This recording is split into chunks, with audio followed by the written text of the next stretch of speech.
میں گارمنٹس کا کام کرتا ہوں. امیر اہل سنت سے میرا یہ سوال ہے, ہم جو زکوٰۃ نکالیں گے اپنی کوسٹ کے حساب سے نکالیں گے یا جو مارکیٹ ویلیو ہے اس کے حساب سے نکالیں گے؟ جواب عنایت فرما دے, جزاک اللہ. مارکیٹ ویلیو کے حساب سے زکوٰۃ نکالنی ہوگی. سینیٹری کے گیس آئٹم اور پمپ آئٹم اسپیئر پارٹس سے تعلق ہے, تو ہمارے بہت چھوٹے چھوٹے آئٹم ہوتے ہیں, یعنی کہ جن کی کوانٹٹی کئی ہزاروں میں کئی سو میں بنتی ہے. تو زکوٰۃ کے وقت پر جو ہے ان چیزوں کو ایک ایک چیز کو کاؤنٹ کرنا ضروری ہے, یا پھر ایک گمان کی بنیاد پر کہ زیادہ سے زیادہ اس پر جو ہے زکوٰۃ ادا کی جا سکتی ہے؟ محتاط صورت تو یہی ہے, ہونا بھی ہے کہ ایک ٹکا بھی زکوٰۃ کا اپنے ذمے رہے نہیں, سب کے سب ادا ہو جائے. تو صورت یہی ہے کہ جیسے کلوزنگ میں بھی تو گنتی کرتے ہی ہیں نا, تو یوں مطلب یہ کہ اس کی ساری گنتی کر کے جو زکوٰۃ بنتی ہے وہ ادا کرے. اب احتیاطاً مزید زیادہ دے دے تو اچھی بات ہے, تاہم یہ کہ خیال جمع کرنا. جو آپ نے فرمایا نا کہ کلوزنگ کے اندر ایک ایک چیز کی یہ کاؤنٹنگ کرتے ہیں, تو لہذا اسی طریقے سے یہاں زکوٰۃ کے حوالے سے بھی انہیں یہ کاؤنٹنگ کرنا ہوگی, اور عام طور پہ ان کے پاس اس طرح کے حساب یہ موجود ہوتے ہیں. ہے تھوڑا مشکل کام لیکن ثواب ملے گا. اندازے میں تو یہ رقم کے معاملے تو ویسے بھی نفس بڑا شرارتی ہے, یہ مطلب کچھ نہ کچھ یہ ڈنڈی مار دے گا. اتنا لگتا ہے, نہیں اتنا نہیں ہوگا یار, بھائی اتنا ہوگا, یوں کر کے پھنسا دے گا. میرا کام دھاگے کا ہے, تو ہمارا جو پیسہ مارکیٹ میں لگا ہوا ہے تو اس پہ زکوٰۃ بنتی ہے یا نہیں؟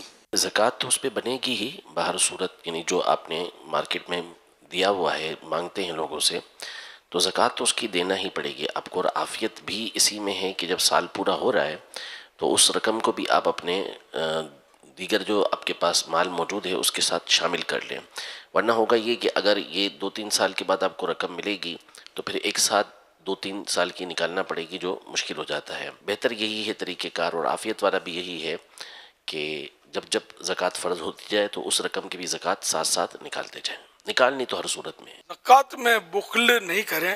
بزرگوں کے واقعات پڑھیں آپ, تو بزرگوں کا تو یہ اس طرح کے قول میں نے پڑھے ہیں کہ شریعت نے بے شک 2.5% زکوٰۃ رکھی ہے, مگر ہماری زکوٰۃ 100% ہم بچا کے دے رکھتے, جو آیا رائے خدا میں دے دیا.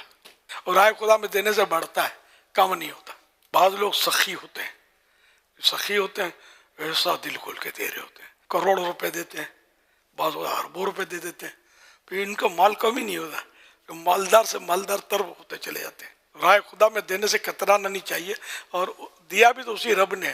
تو دو یار, خزانے کا منہ کھولو غریبوں کے لیے, حقداروں کے لیے, مسکینوں کے لیے. بہت خزانہ ہے, ایسے بول رہا ہوں, جن کے پاس ہے نا اربوں روپے ہیں, اگر یہ سارے مل کے زکوٰۃ حقیقت میں زکوٰۃ دیں اور زکوٰۃ ان کی حقدار تک پہنچے تو شاید ہمارے غربت ختم ہو جائے.